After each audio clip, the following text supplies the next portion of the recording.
You are now listening to the Insight Fantasy Sports Podcast. Welcome in and welcome all. It's Thursday, the 14th of August, and it's the Insight NFL Podcast, back tonight with a SuperCoach edition. And just another one accompanying me tonight, and no better man than Secko. I know I did say that to Mav the other week, but mate, I mean it this time. I thought that.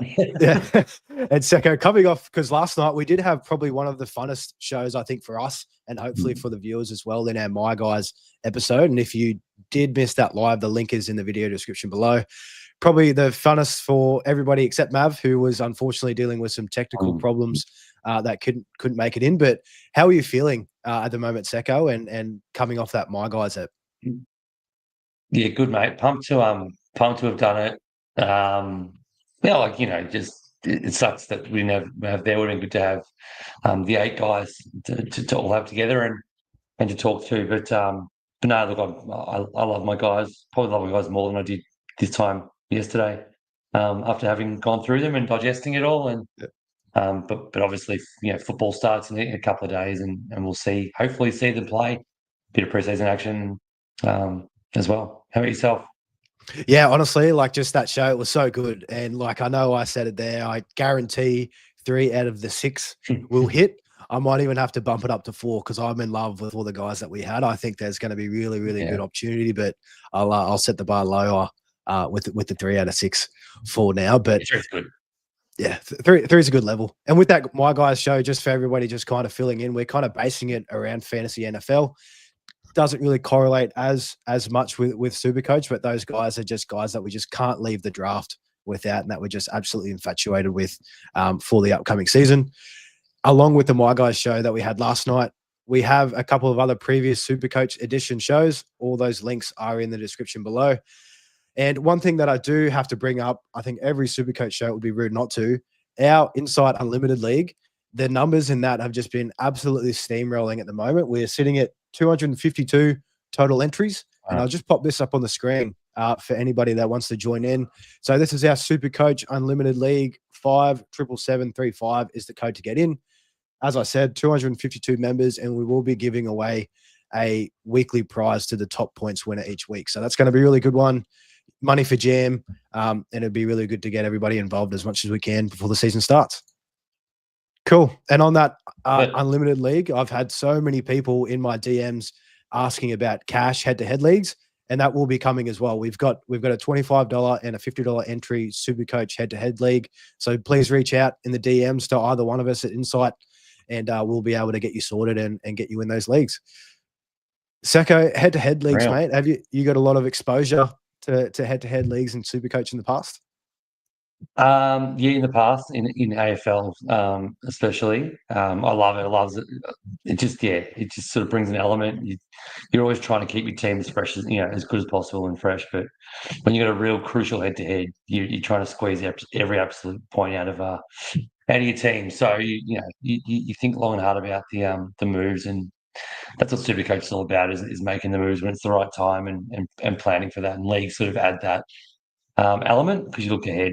You can't help but look ahead of schedule when you've got a mate you want to beat. So especially in this format with buys running from week 4 through to week 14, there's a lot of variance, a lot more than in other sports where it's sort of more concentrated buy periods or more sporadic one teamers. You're gonna have to look ahead and sort of and factor in that. So head to head leagues will definitely play a big part in the way you construct your team. Sounds like a whole heap of fun coming up, which is going to be great. And I will, before we kind of jump in, we've got a little bit of news going in, and I will say at the end of this show, guys, we will try and get through all these questions because, we'll run through. We've got our most wanted tonight for SuperCoach, which we'll be diving in shortly just after the news. But Secko, really all that we have at the moment, and it's a pretty big one for this particular running back, James Cook, running back from the Buffalo Bills, has just signed a 4-year, $48 million deal with $30 million guaranteed, which is just an absolute blockbuster in the current running back landscape. And James Cook, he was holding out. He showed up to camp. He was kind of holding in. Really played his hands there. And I mean, it came up in a big way. How are you feeling about this James Cook news, and how does this kind of look for his SuperCoach price? Yeah, 100%. Look, it's massive. I sort of, it's funny because when sort of you do rankings or you're just assessing where guys are sort of are for you going into the season, everyone who holds in or holds out, you sort of knock instantly. But if they do it early enough and don't miss that much of the the last sort of 3 or 4 weeks of the preseason, and they sign a big deal, a la James Cook today, Kyle Williams last week, they tend to have really big years. So I was all set to completely fade James Cook from a fantasy point of view, but now I'm going to have to reassess because I mean he won't have 18 touchdowns again, but I mean, if he can have 12 touchdowns, he's going to be a locked and loaded, probably, RB1. So it's massive from real life, massive money, 48 mil, 12 mil a year for a running back is the equivalent of sort of 30 mil for a receiver, it seems, because no one gets paid that much money. No one gets paid that much money for running back. So that's him in real world. That's exactly, he's played the game perfectly and reaped the rewards. So he can come in and dominate. Supercoach side wise, obviously he was well off my board because I was worried that the holding would go all the way to the season, and it always impacts them. Realistically, from a Supercoach perspective, he's probably not in play that much because if you look at the playlist, he's sandwiched right between CMC and Devon Achan, who if you went back to my team reveal from Sunday, they're both guys in my team. So obviously, me personally, I'm not going to squeeze a third guy in at that price point just for the sake of it. He's only just like 80K less than CMC. And I just see their upsides being worlds apart. As great as James Cook has been and can be, he's not really a 75% of the carries kind of guy either, which he has to be super efficient. He has to score touchdowns to score at the level of definitely CMC and Achan, who are 80+% running backs snap share guys. So from that perspective, I probably wouldn't put him in my Supercoach team, but wouldn't surprise me at all if he's valuable and makes money. So good on him. Yeah, no, and I'm with you there with that one, Secko. I mean, James Cook, you said it perfectly. CMC, Devon Achan, definitely two guys that I think are going to have a higher upside than James Cook. He definitely hit his ceiling, I would think, last year with those 16 rushing touchdowns and a couple in the receiving game as well. It's just not a sticky stat, and that like I'm pretty sure he broke records for the Buffalo Bills as well with those touchdown numbers. Yeah. So it's not going to happen again. But I wouldn't rule out at least 10. I think that could definitely be in the realm of possibilities for James Cook if everything clicks right. So with that being said, that's really in the news, but we've got our preseason week 2 preview dropping tomorrow. So we'll be covering a lot more kind of news that's going on in training camp and also preseason games that'll be going over the weekend. So for tonight's show, we've got our most wanted, and really what this is, we're going through the top 5 most owned in each position: quarterback, running back, wide receiver, tight end, defense, special teams, and also kickers.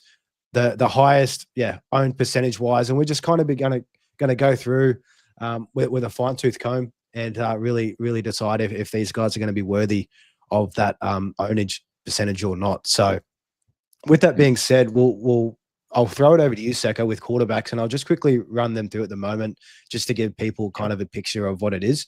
So we've got Lamar Jackson. He's number 1 at 37.3% at a whopping, he's just over 30 mil. Cam Ward at 31.4% ownership, and he's at 4.7 mil. Josh Allen, he's at 29.5% and just over 28 mil. JJ McCarthy, 3.7 mil is his price, and he's at 20.5%.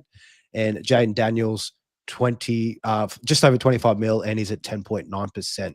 So looking at these guys here in the quarterback position, Secko, is there guys that stick out to you that you're kind of fading, that you don't really think should be in this list? Yeah, look, purely because of the ownership number, Lamar, I think 37% is very, very high for the highest priced quarterback. And look, it's based on, I get why. He was number 1 fantasy quarterback last year. He's very easy. Everyone thinks Supercoach, leans towards running quarterbacks. There's no better mobile quarterback than Lamar. I get it all, and it does make sense. But if you strip it sort of back, and from my mentality, sort of strip the layers back, he's got a break even of 50, which is exceptionally high. He has to perform at an unbelievable level. He upped his passing efficiency. His touchdown numbers went up. He performed at a ridiculously high level as a passer, as well as a runner last year, and he has to sort of repeat that. He can absolutely, but I still think there's every possibility he drops money, and he drops money pretty early, and that's based on the fact that he has Buffalo, Detroit, and Kansas City all in 3 of the first 4 weeks. So you've got to look at things like that. It's all good and well to keep Lamar, but if you can get Lamar at 22 million in round 7, or whenever after their buy, or whenever that is, and in the meantime, you've used someone who scored similarly to him and made the 8 million, a net result of 16 mil to use elsewhere. That's sort of how you got to look at it. So I get why he's the highest owned, but I just think there's better options. He will be cheaper. I think he's buys around 7. So week 7. So week 8, you can get him. He's probably lost some money, and a Drake May or a Justin Fields both would have made money in those 7 weeks that you can then flick for a profit. So that's sort of my mentality of why I'd fade Lamar. Yeah, I'm with you there, Secko. You really have to play the money game as well when it comes to SuperCoach. And at this price, he's flying too close to the sun for my liking. I mean, looking at last year, 41 passing touchdowns. His next best in his career was 36. That was back in 2019. The last 4 years prior in the passing touchdown category, 26, 16, 17, and 24. And then so he's absolutely gone through the roof with those numbers. And then, his rushing's been pretty consistent all in all. But, that's just everything needs to go right again for Lamar. And usually that's not the case. So, that one there, kind of fading Lamar with the cost and ownership. Secko, when it comes to a guy that you think is just well and above the number one, like he should be 100% owned, that you should say, who's that guy on this list for you? Yeah, it's JJ. We've said it before. We'll probably say it again. I imagine in the subsequent 3 team reveals, he'll feature because, and I'm sure people will ask the question or have a think about it and go, hang on, but this guy's not really a top performing quarterback, so I don't quite get the reason, and I get that too. And it's this is where SuperCoach changes significantly from fantasy. So you're not looking at this guy in the first sort of 6 rounds of a fantasy draft, but in this format, he's 3.7 million. His break even is 7. For a quarterback to score that, they literally don't have to do much at all. They'll get 7 points for turning up. Now this guy's locked in. He won't lose his spot. He's going to play every week. So he's going to make guaranteed money. He's going to play every week. He's actually above average. He's not a scrub. He's got Justin Jefferson, TJ Hawkinson. He'll get Lamar, Jordan Addison back. He's got good pass catching options out of the backfield. He's the kind of guy who can just keep trucking along, making money, and every possibility in 6 or 7 weeks, he's up to 12, maybe 15 mil, and you can get him across to someone like Lamar. Let's just say that. Let's say he loses 8. If you're going to have to pay $7 million on top of JJ McCarthy to get Lamar Jackson in, that's how you play SuperCoach. And that's how every chance you're only losing 5 points a week, 10 points a week max between the two of them. And also, I hope McCarthy's on your bench and not trying to score for you, but, in case of emergency. So he's just a lock. He's 20% owned.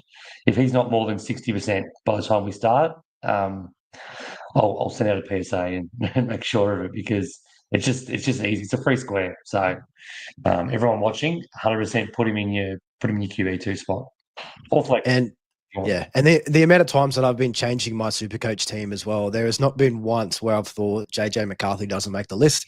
He's way too cheap. He's the cheapest starting quarterback in the whole list, and he's tied on a good offense. not only does he have all Yeah. the weapons, but Kevin O'Connell, we've seen what he did with Sam Darnold last year.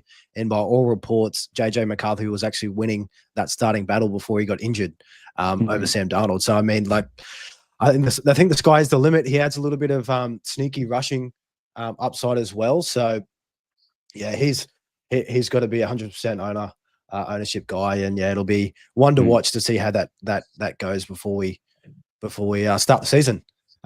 But really, with this, Secko, is there anyone really else that you think is worth mentioning? I know Cam Ward at 4.7, he's a good option, but JJ McCarthy's he's cheaper. Maybe if you want to get cute and put Cam Ward in your flex and earn a heap more cash. But yeah, what's really any other thought on these guys from you, Secko? Yeah, I don't get why Ward's 11% more owned. He's the number one pick, so that's my only rationale. But he's more expensive. Yes, they'll still both play every game. I think JJ has a much higher floor, and when you're getting a cheap guy, to make money in SuperCoach, you want a guy who's guaranteed to keep pumping out scores, so his break even stays in the negative for as long as it can. So the last thing you need is one round where they've scored 10 points and all the good work has been undone, and they start, their break even is about what they're going to score again. They stop making money and you have to toss them early. So I think JJ has the best chance just purely because he's cheaper and has a lower break even. But outside of that, look, Josh Allen, same principle as Lamar, is fine.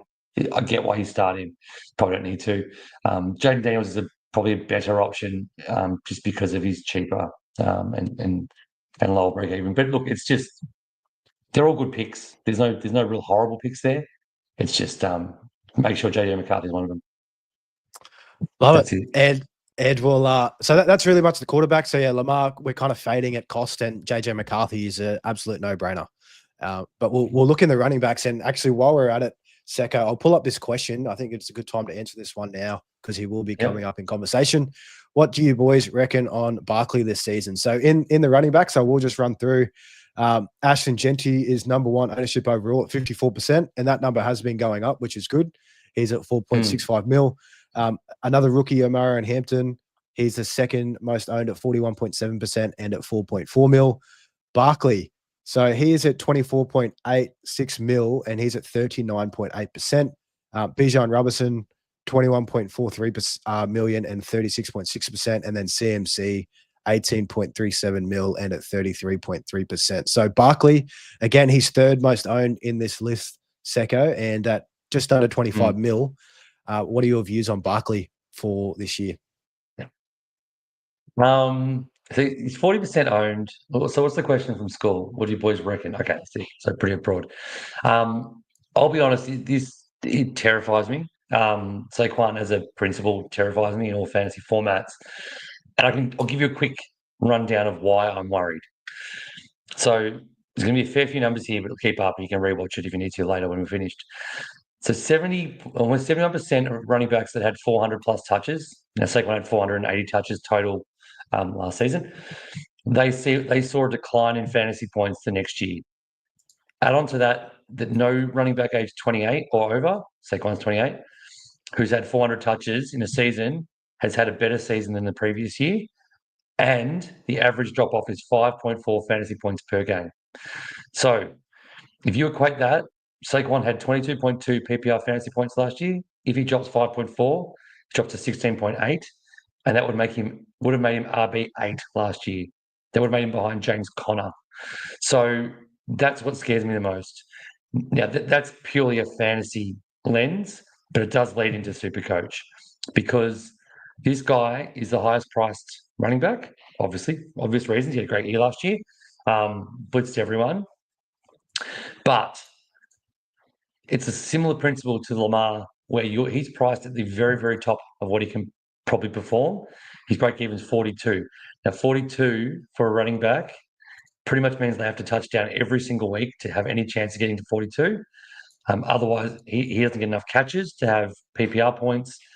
He can't score. He can't have 180 yards every week. So realistically, I see him as a situation where he's going to get cheaper. Like 100, there's no doubt in my mind he'll be below 24.86 at some point. You can get him when he has a clean run. They haven't got the easiest run. My biggest concern, though, is the increased likelihood he gets injured or does something. Not even injured, maybe just has to be rested, has to be eased in games, has to be whatever it is.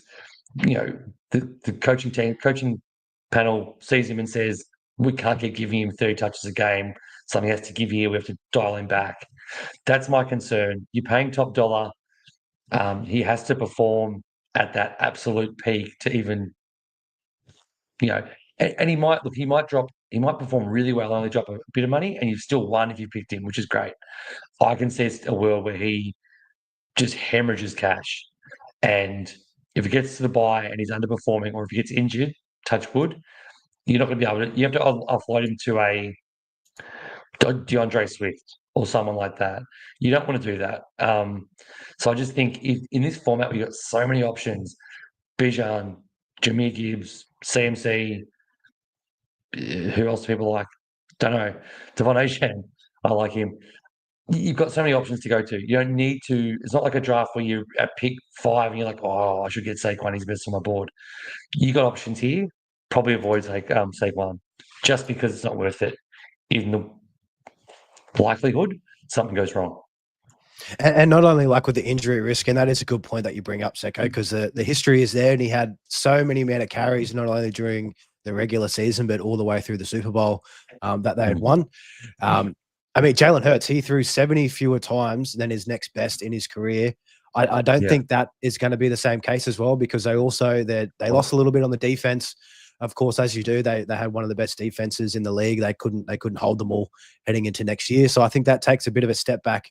And with that, it will introduce more opportunities for Jalen Hurts in that risk and that passing game to come more to light. I don't think they'll need to lean on Saquon as much. And I don't think the Eagles, I mean, if I've got my GM hat on, there is no way that they just want to be flogging this guy week in, week out, because they know of how much of a game changer he can be throughout the stretch and heading into playoffs and hopefully another Super Bowl run. So, yeah, that it is scary. Another one, like with Lamar, he's definitely at his ceiling at this cost, and you need everything to go right last year. And last year, he nearly broke the all-time rushing record as well. So it's like, I don't think lightning is going to strike twice in that regard. As good as he is, and as much as we love him, along with 40% of the other owners in SuperCoach land. But yeah, it's just not.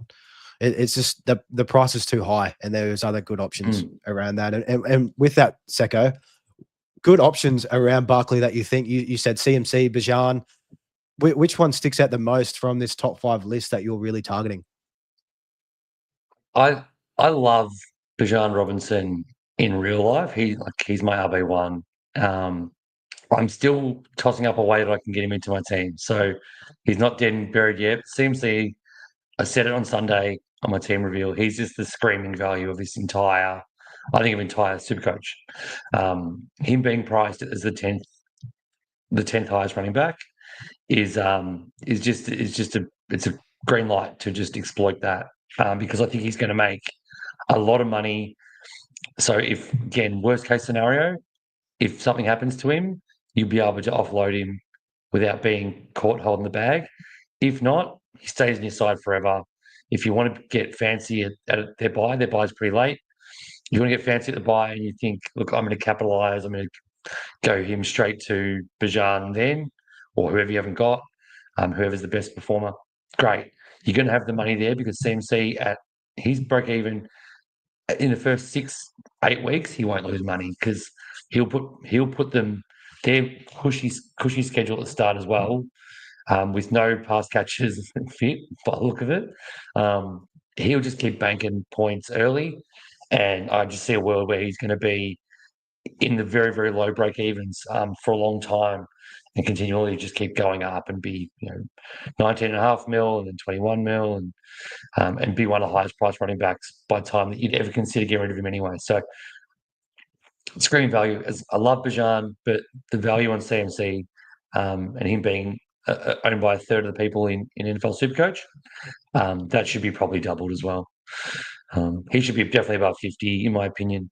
But I get that people don't like him, so I'm a bit rose-coloured glasses here, Mull, Yeah. Well, I mean, it's hard. I know for a lot of new fantasy players, they see that injury, they see his history from last year, and it just wasn't it leaves a bad taste in your mouth. But if you're willing to look back last season, look back one more season in 2023 when this man was healthy, Yeah. he would have finished higher than Barkley would have last year if you compared the overall fantasy points. That was just how good he is. When he is healthy, he's a top 2 overall player in those skill positions. So, I mean, he had a lot of time off last year, so let's just hope he's going to be ready to crack down into 2025. And I think one thing too, just to mention Secko before we jump over to wide receivers. I mean, the two running backs up the top, like Genty, he is our cover model for tonight's ep.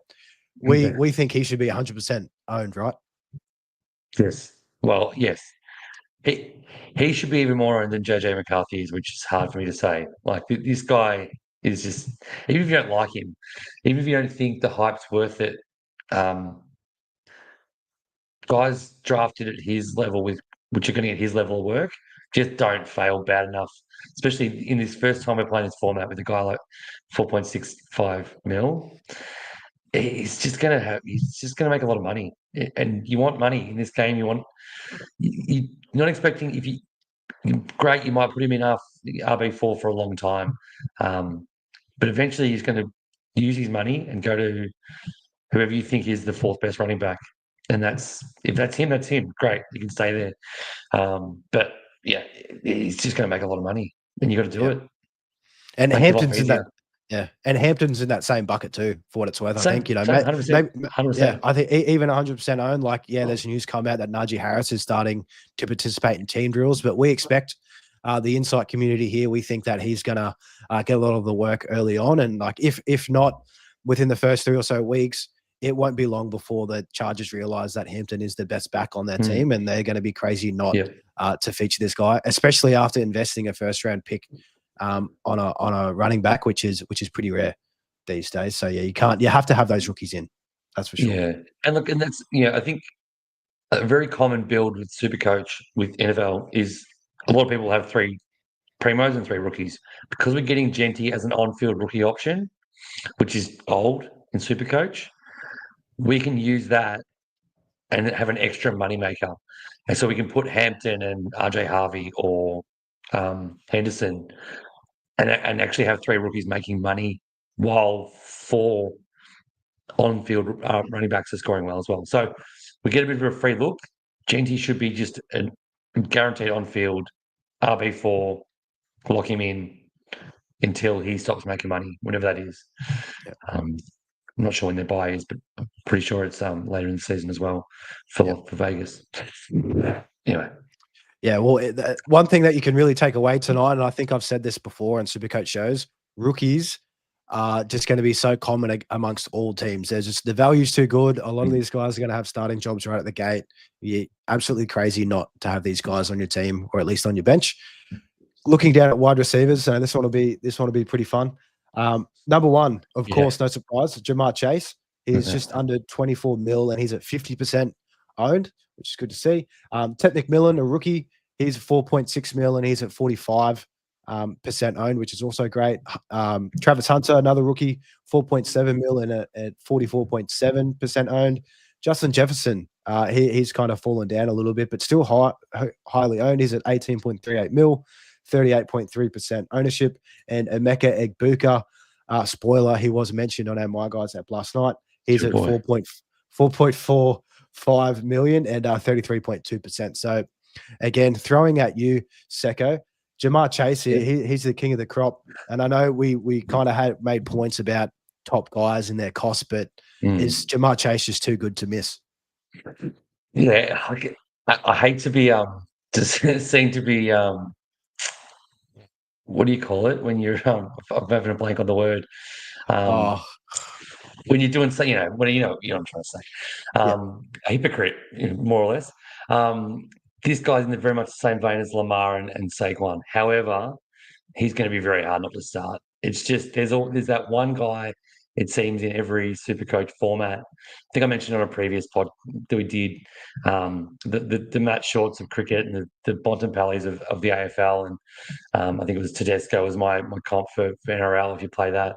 There's just these guys you want to get in. Like they cost a lot of money, and yes, but there's just it's sort of just FOMO. And this guy's going to have, like, again, every chance he has one bad week in those first couple and he drops a heap of cash.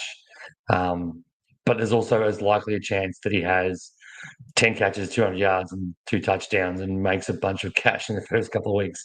So it's just, again, it's one of those options where you're like, do I go all value and risk it and leave him out? You're gonna hate it when he goes mad the first week. I think they're playing Cleveland, which isn't easy, but like Joe Burrow, we saw it. We saw one quarter in week 1 of preseason. I think he scored. Well, they scored 128 points combined in a quarter in SuperCoach. So, I don't want to miss him. That's it. I don't want to miss him. Yeah, and it looks get like him in later for more money. Yeah, and it looks like a lot of people are on track with that too. And like at Cleveland, if you go to his recent games against Cleveland, he absolutely smashes. He's going to dominate that first week, and he's got Jacksonville to follow it up in week 2, and their defense is going to be absolutely gashed. So start him. He could definitely make every money. chance you have to pay more money. It's every chance you have to pay up for him, and you're going to want to get him at some point. So the last thing you want to do is not start him, miss out on a 50, miss out on a 58 the week after, and have to pay the 230 or the 23 million to get him in, burn a trade and go into week 3, or fade him again and pay more. So I think just start with him. It's hard to do it. Yeah. And on the reverse in that, Secko, we've got to get a little bit negative here.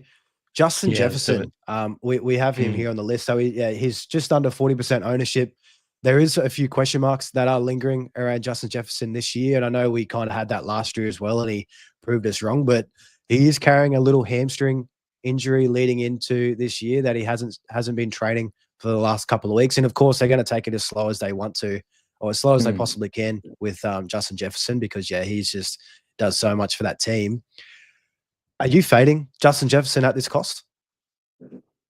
I am at the cost, and 38. I was a bit shocked when I saw him on the list because I get why, big name. He's probably one of the best receivers. He's probably the top 2 receivers in the game. I get why he's there, and we love JJ for SuperCoach. We've said it before. We've said it many times, but because we love him at his $3.7 million cost, doesn't mean we love what he can do for his players. Like, he's still a middle of the road quarterback who may not be able to support Justin Jefferson to perform as we want him to at the break even that he has.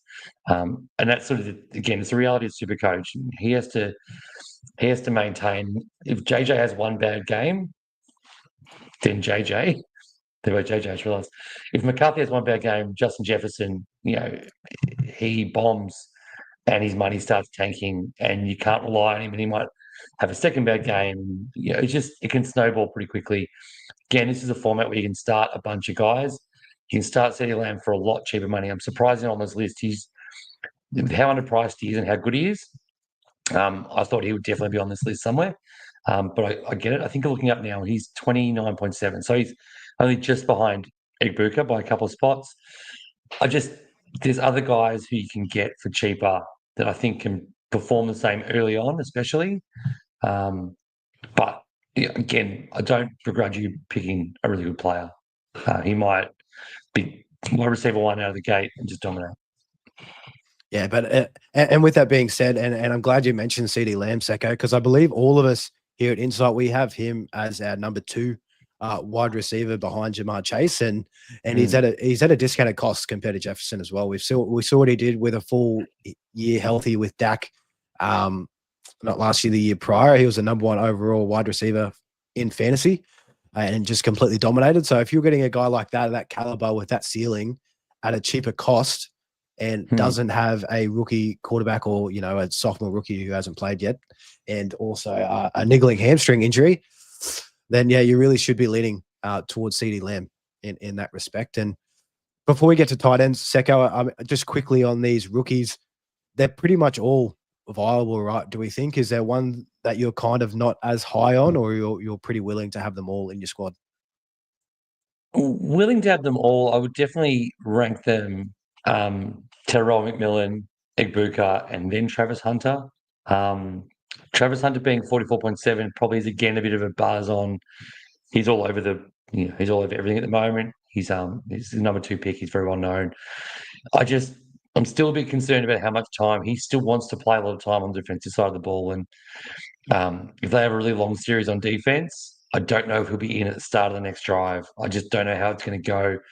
Maybe all good and well in week 1, it might be good, but it might come a time eventually where he's just not, and Cohen's not willing to put him in every snap. So that's my only concern with him. No major issues. I'm not going to roll with a third rookie in the wide receiver area. So McMillan and Nick Booker are definitely ahead of him. I'd probably put Matthew Golden ahead of him as well, just for opportunity. But because they're both, I see Booker being potential number 1 on the team.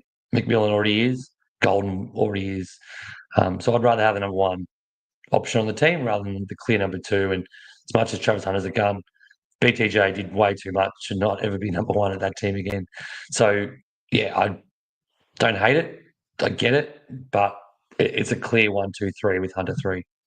Yeah. And the one thing too with the other guys, you don't have to worry about if they're going to be playing defense or not, which is even better that you won't be worrying about with Hunter. So take that out of the equation and go with the others. Extra injuries. That's the thing. Like the more time you're on the field, the more chance there is you cop a knock, you pull a hammy.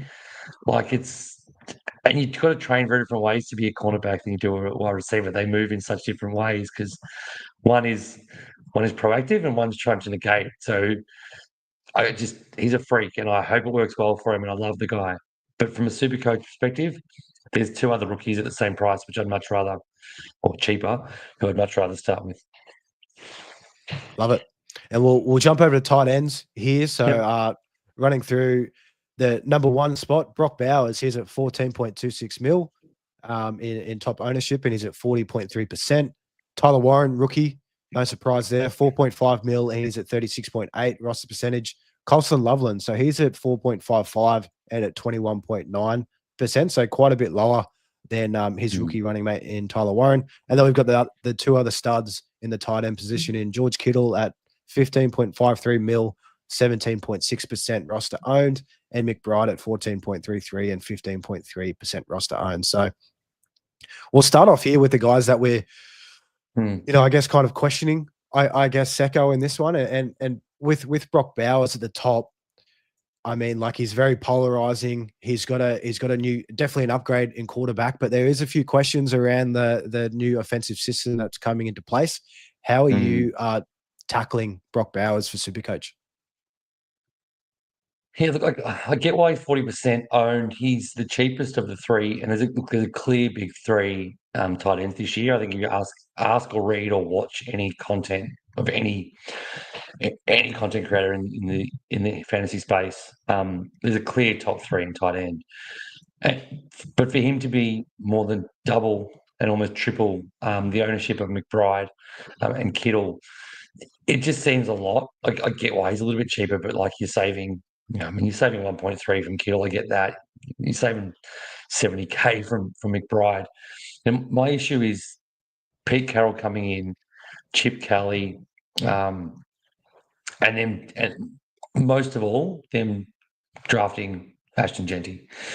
I just think that this is going to be a super run heavy team. And look, Brock Bowers is probably going to finish tight end 3, and that's cool. But you don't need to pay. You can go cheaper.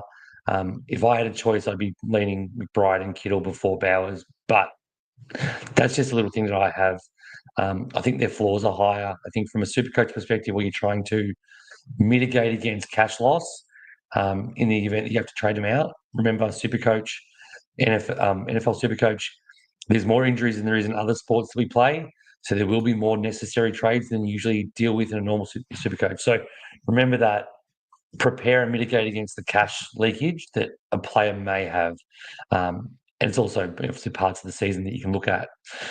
So I'd probably lean that percentage is very, very high, considering I think it's a 3-way tie. And I would expect they would come a bit closer together as we get closer to the season. The 3, I mean, Kittle and McBride, their ownership's coming up. But I mean, again, I don't have anything wrong with starting Bowers, I think I might even have him myself, to be honest. So there you go, contradicting myself a bit, but looking to change him because I'm just starting to get really scared of Genting. That's it. Yeah, and with Bowers, I actually did have Bowers in my previous team lineup, but I actually swapped him for McBride. And my real reasoning when looking at these two and trying to pick one, McBride's starting schedule is just so nice. Like they versus the Saints to start week 1, like definitely touchdown opportunity. George Kittle as well, like those San Fran. They 49ers, they've got the projected number 1 easiest strength of schedule for the whole year. And Arizona's not too far behind that. So yeah, Brock Bowers, as polarizing as he is and how dominant he was last year, there is definitely more to go right for him. But I mean, at cost and with the schedule, I think I'd be more leaning into a guy that we've seen consistently with his current environment around him. And Secko in the more negative light here, like Tyler Warren, don't need to spend too much time on him. He's a lock. Yeah. He's going to start right out the gate. Yeah. He could be the number 1 target for the Colts offense right at the bat. He's a little bit older of a prospect as well, so he's going to be a little bit more NFL ready than some other tight ends that come in their first year. But so yeah, he's looking at my roster as well. He's going to sit on the bench as a lock for me. He might tinker in the starting lineup depending how cute I want to get with that tight end position. But Colston Loveland, he's the other rookie in this, and he's Tyler Warren's 36.8% owned. Colston Loveland's 21.9%. How are you feeling about Loveland? Being the rookie that he is and the opportunity for cash. Yeah, how are you looking at him? Yeah, it's a decent drop down, which is interesting because I think everyone sort of puts him in the same, puts them together in a little bucket. There's a few things here. Obviously, Chicago have a lot of mouths to feed, a lot more than the Colts do. And by all reports, the quarterback play is not that much better. Poor Caleb's copying it at the moment, but yeah, like Daniel Jones has historically been okay for tight ends, and so he's getting the start now that Richardson. I think Richardson's back, but it's pretty close. If he gets the start, I just think that Warren's going to get a lot of targets. So Loveland's got the more Dunze burden, Swift, if you will, competition bit. But he also has, from a SuperCoach lens specifically, he has the round 5 bye, which I'm concerned he won't make enough money to have fattened in the first 4 weeks. That's only 2 price rises. So an important thing to look about when you're putting rookies, and I'm probably going to go back and double check my own rookies, try and avoid the ones in weeks 4 and 5 specifically, because they'll only have made 1 price rise or 2 price rises by the time you've got to bench them, which you might do, and that's fine. But ideally, if you can get guys later and they get 7 weeks or 8 weeks of making cash and they top out then, and then it's the time for their buy, you played it perfectly. So that's why I would tip it towards Warren, because his buy week's week 11, Loveland's is in week 5. That way, all things going well, Warren's still trucking along, get you to his buy. If he's still going there and you've still kept him and he's still scoring well, he's going to have made heaps of cash, and you can sideways him to whoever you want. If you've ideally you do trades, you go down to a basement tight end and get Jamar Chase if you haven't got him, for the cash there. So that's sort of the way you want to play it. I think Loveland has the less ability to make more money than Warren does, and you can only start 1. So that's my thoughts on Love. Yeah, I echo pretty much the same there. Secko, not just to take the easy route out, but it was a question that we had on last night's pod, and it was a guy that we'd want to see how he goes in the first couple of weeks, and it was Loveland for me because, you mentioned it. There's so many mouths to feed. We just really don't know at this point, and I know that a little pre-season preview teaser, the Bears are going to be playing all their starters the start of the games on the weekend, so it'll be good to watch. We'll get a little bit more of an insight, but yeah, there's just too many question marks on that Chicago Bears offense. And with that being said, we'll run down to kickers. So currently with the which is very exciting. Yeah, let's breathe again. Yeah. Sad. Tyler Loop, he's the number 1 most owned. He's the rookie for Baltimore. He's at 3.7 mil and at 35.6%. very good to see. Brandon Aubrey, he's the number 1 overall priced kicker for the Cowboys at 13.49 mil, and he's at 13.5% owned. Graham Gano for the New York Giants, he's at 6.64 mil and at 8.7% ownership. Tyler Bass for the Bills, 10.26 mil in cost and 8.5% owned. And then Ryan Coe, rookie for the Tampa Bay Buccaneers. Was he a rookie? No? Yeah, I think so. I don't know. He's the backup kicker. Yeah, 3.6 mil there and 7.9% owned. So we'll actually start with him first. Secko. I'm assuming people start him for a loop, which is a weird choice to start with because in a sport like NFL, you will get injuries. So I wouldn't worry too much about doing a loophole straight away. Funnily enough, this guy just got cut. He was signed and he got cut yesterday or the day before. So, he's literally he's a teamless dead loop guy. I imagine that will change and people will flick that around because, as I said, it's good to have the non-playing player and assuming it's the same as the AFL, where you can actually you can just flick a guy on and make him captain to get your vice captaincy score. They'll come organically. I don't think we have to manufacture too much of that off the jump. Going to Tyler Loop, he's sort of like there's one in every position where it's just a no-brainer rookie price must start. This guy's basement 3.7, as you said, Mull, and he's a locked-in starting kicker for a good team like the Ravens. So I think Justin Tucker replacement. So he was a guy people were actually drafting in the 8th round in drafts in kicker leagues. So I'm not saying he's as good as Justin Tucker was at kicking the ball through the sticks, but he's going to get opportunity. He just has to be there. He has to make one 30-yard field goal to start making money on his break even. So he's a lock. The final thing is sort of the Brandon Aubrey or elite kicker conundrum. I like to call it the prima kicker conundrum. Do you go with a guy set and forget and hope that they dominate and get plenty of points? And it doesn't really matter what they do with cash because as long as they have a different buy from Tyler Loop, you can just put him in and bench them. Or do you try and actually play the position a little bit and have someone that's actually going to make some money so you can still profit on the back end when you finally do? And again, if you play it right, you've got Loop and he stays in all year, you could have a guy who makes money, flip him to another basement guy, put Loop in the K1, and then use that money that you've made. So you made $10 million off that transaction. Then you can do that to make, upgrade somewhere else. So there's different ways of playing it. I haven't settled on it yet. Aubrey scares me a little bit because he has to perform above what he's done collectively over the last 2 years, which were both great years, to hit his break even. So, and kicker is such a fluky position. Anything can happen. The best kickers can turn to shit.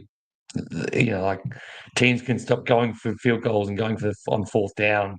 There's a new coach there. Maybe he's Dan Campbell reincarnated and he just wants to go for that. Who was that weird guy from the Chargers who used to always go for 4th downs?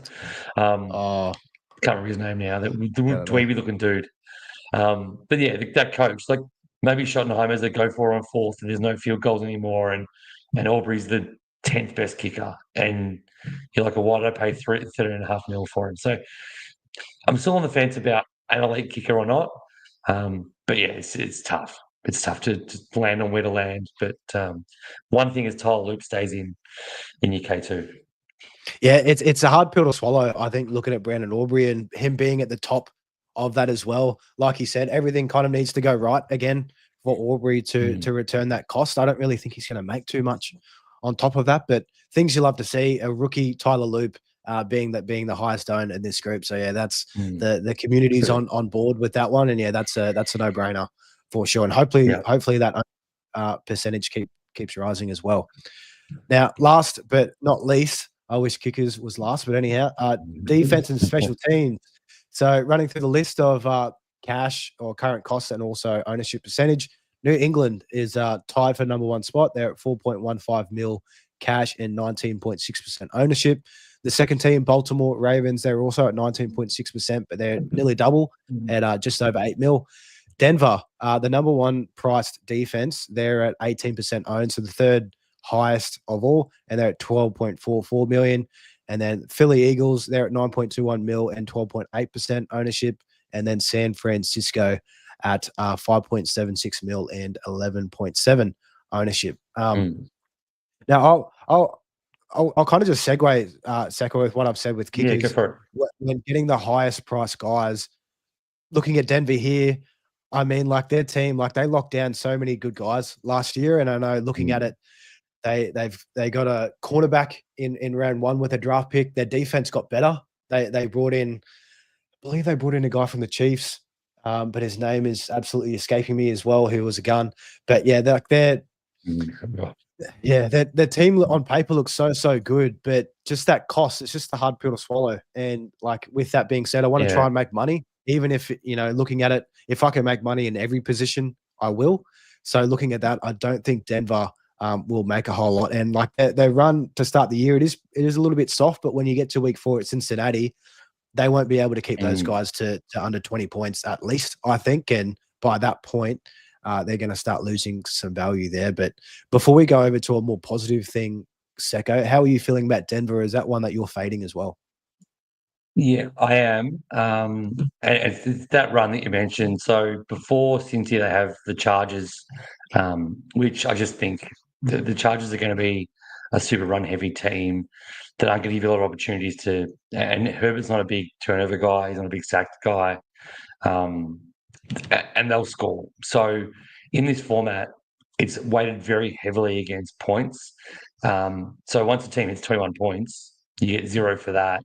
Sacks are 2, picks are 4. So realistically, say Denver get 3 sacks and a pick. That's a good game defensively. They still don't get anywhere near their 21 break even. So think of it from that lens.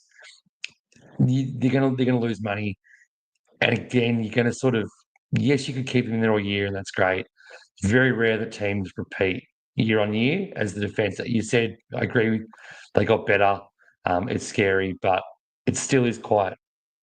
It's very, very rare for a team to repeat as the best fantasy defense, and we are playing fantasy here. So, I would just avoid them because there's so many good options that are over 4 million cheaper, which we can talk to. But Baltimore at 4.5 million cheaper.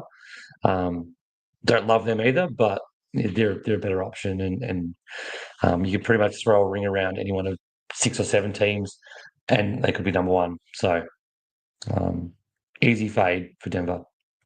And we'll get more positive things, Secko. And this one, I feel like it's a no-brainer because the cost is just so juicy.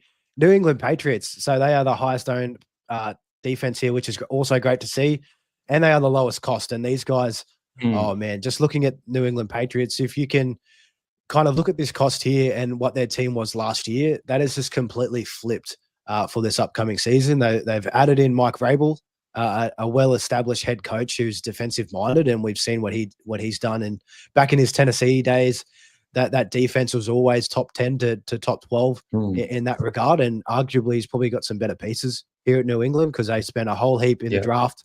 And they also acquired some big free agents as well to help with that defensive line. I know Milton Williams, he was on the Philly Eagles last year in their Super Bowl run. He's coming over to the Patriots. And at this cost, that is just their absolute flaw. And with all the pieces that they've added, along with the defensive-minded head coach and Mike Vrabel, this one is a no-brainer to me. And I feel like you might be feeling the same way with that one highlighted green. Yeah, absolutely, mate. They picked up a bunch of players. They picked up Robert Spillane from Las Vegas as well, who I think is a great linebacker. And they picked up actually Harold Landry as well from Tennessee as another linebacker. They actually were rated. So you said Vrabel, which is a great point. Vrabel coming across, he has always had those Tennessee defenses perform really well from a points against, yards against standpoint.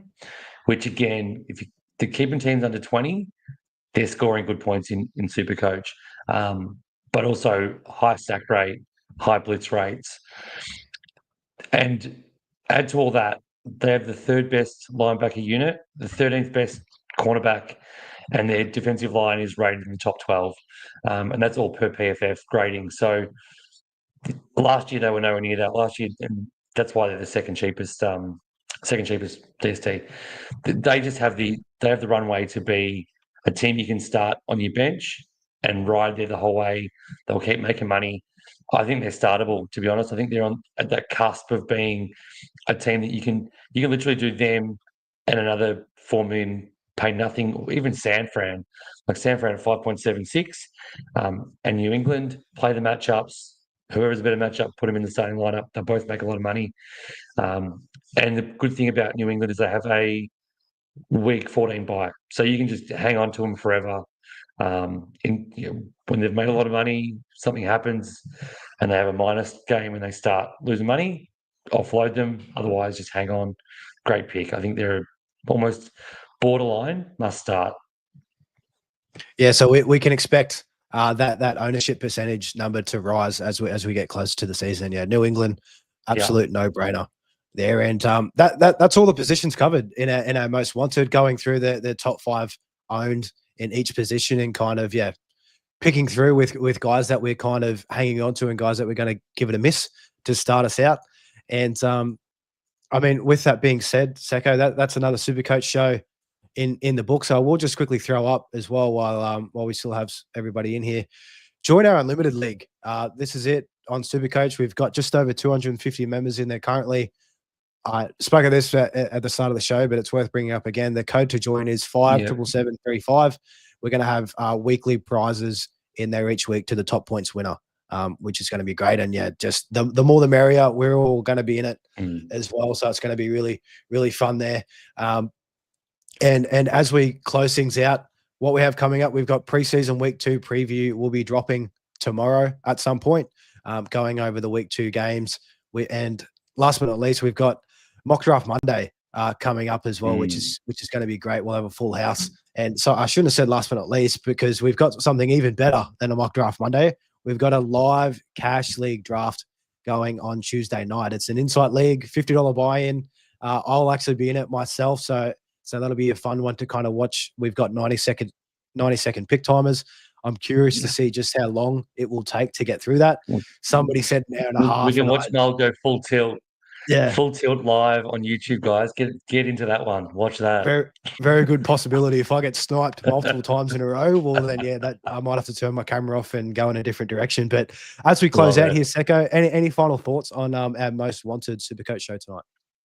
No, it was really good doing that just to see, obviously, ownership percentages. And I'm fortunate enough to have SuperCoach Gold to be able to see that stuff. But SuperCoach ownership shows you a sort of pretty good picture of what people think of certain guys, and doing this exercise to sort of dig into sort of who you're off can actually give you a pretty good edge and where to pivot to. So hopefully the community learned plenty from that, because going through those guys, and we might even try and revisit something like that as we get right on the edge of the season, because it'll change a lot. You mentioned that a lot of guys will shoot up and some guys will drop right off. So I love doing that, mate.